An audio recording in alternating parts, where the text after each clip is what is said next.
Hello guys, and welcome to the channel. Are you on a tight budget, but you still need to feed? You still need to have a roof over your head, or you still need to get to work each and every day, but you do not just know how to cut down on these three major expenses that we have as individuals? Kindly watch this video till the end as we share tips on how to cut down on these expenses. Guys, if you've not subscribed, kindly subscribe to join my amazing family. We are all about personal finance, helping each other grow, self development, self growth tips. So, if this is the kind of content that you would love, more money content, how to save budget, personal finance, how to secure the bag, kindly join this amazing family by subscribing. And my name is Anita. You are most definitely welcome to my channel.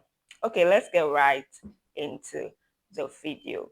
So I spoke about three major expenses that we have as individuals that we need to take care of no matter what, even if we have money or not. But probably you're on a very tight budget right now. You still need to. So we are going to talk about food, transportation, and accommodation, where we talk about how to cut down on these three major living expenses that every individual must have. It is an essential that we must have. So we are going to tackle accommodation or housing first. Number one, if you have a job, a 9 to 5, that is quite close to your place of to your family house. Let's say you live in your family house, you live with your parents. Do not be very quick to want your convenience or your freedom to move out. So number one point is that do not be quick to move out of your family house, especially if your work is kind of close by, or you can take a taxi or a cab to go to your place of work and then come back after the close of day. So do not be in a hurry to move out of your parents' house. Stay there till you are financially stable enough to do so. A lot of people have moved out with the intention of having that freedom, okay, but they realized that it didn't really help them going along. So you'd want to consider still staying with your parents, and then whilst you're living with your parents, you would want to gather money in order to do this next step. So number two would be that if your place of work is kind of far, maybe in another state or another region, then you need to get accommodation. You cannot live with your parents or live in your family house and still be commuting from there to, let's say, another state. It might take it will waste a lot of time and a lot of money on transportation.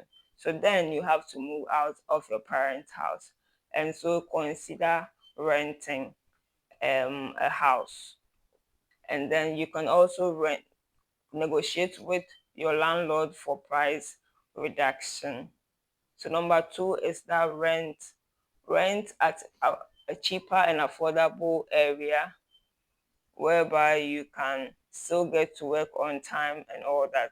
One room apartment. You can also consider sharing a room with someone who is also on a tight budget but needs money, who is on a tight budget and cannot afford a whole room or a house of themselves. So you can share your room, downsize, and then share. That way you can share the bills, the electricity and water bill at the end of each month. So even if you rent, maybe it's a 1 bedroom, 2 bedroom, you can also get a housemate or a roommate who can share in paying the rent and also the other bills. That way you are able to save money on the accommodation and the bills or the expenses of the house. I also want to consider employment that has accommodation, that offers accommodation to their workers. If you have that kind of work, you can take advantage of accommodation. So the number two major expense we are talking about here is transportation. We talked about getting accommodation. So if you want to get accommodation somewhere very close to your place of work, such that you can walk, if it's possible to walk to your place of work, it's not very far from your place of residence, then the number one option for transportation is to walk, so that you can save the money on transportation. Or you can, number two, use a bicycle.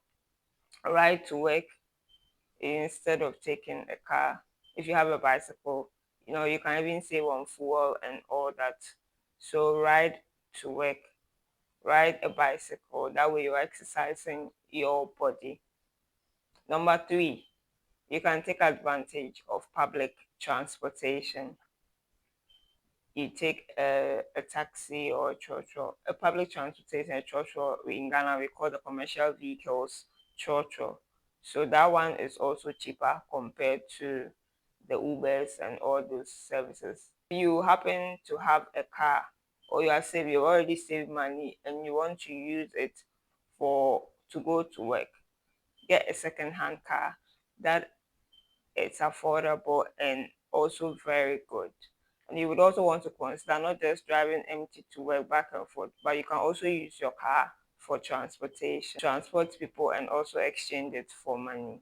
Use your car as a taxi. Last but not least, you can also get, some companies provide transport services for their workers. So you also want to consider getting a job that transports staff from their places of residence to the workplace. Take advantage of such offers and then save your money on transportation. So now we are moving to food. Food is one major expense we cannot live without. We always have to eat. So if you are on a tight budget, you would want to consider these tips in order to cut down on your expenses, on your monies for food. Number one, make a list for them. Make sure that you check in your pantry the groceries, vegetables, or the food ingredients that you need, so that you do not go out buying things you do not need. We want to buy things we need, that are essential to us at that particular period of time. So make a list.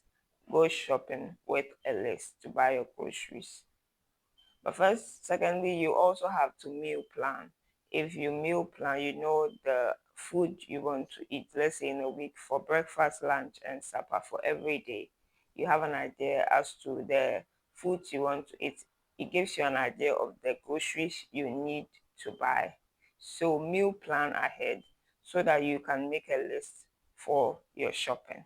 That way you cut down on buying unnecessary things when you go to that store or that supermarket. You would also want to consider buying in bulk.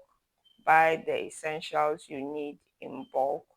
And then number four, preserve them. Buying the perishable, some items are not perishable, so they can last for long. But with the perishable or edible groceries, you need to find a way of preserving them so that they can last longer. So cook in bulk as well. You want to consider cooking in bulk so that you always have food at home, and also you can also pack some lunch to work so that you do not eat out more often.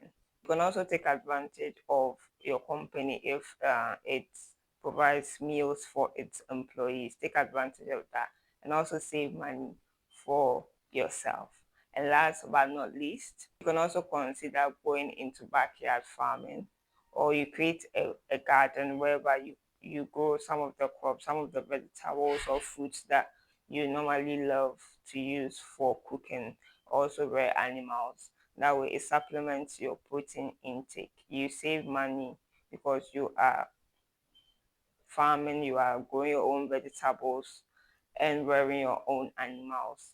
That way you are able to save money. So if you have found this content very useful, thank you for sticking and staying right to the very end. Kindly give me a thumbs up if you loved it, subscribe and share, and watch my previous videos, and then watch out for my next videos.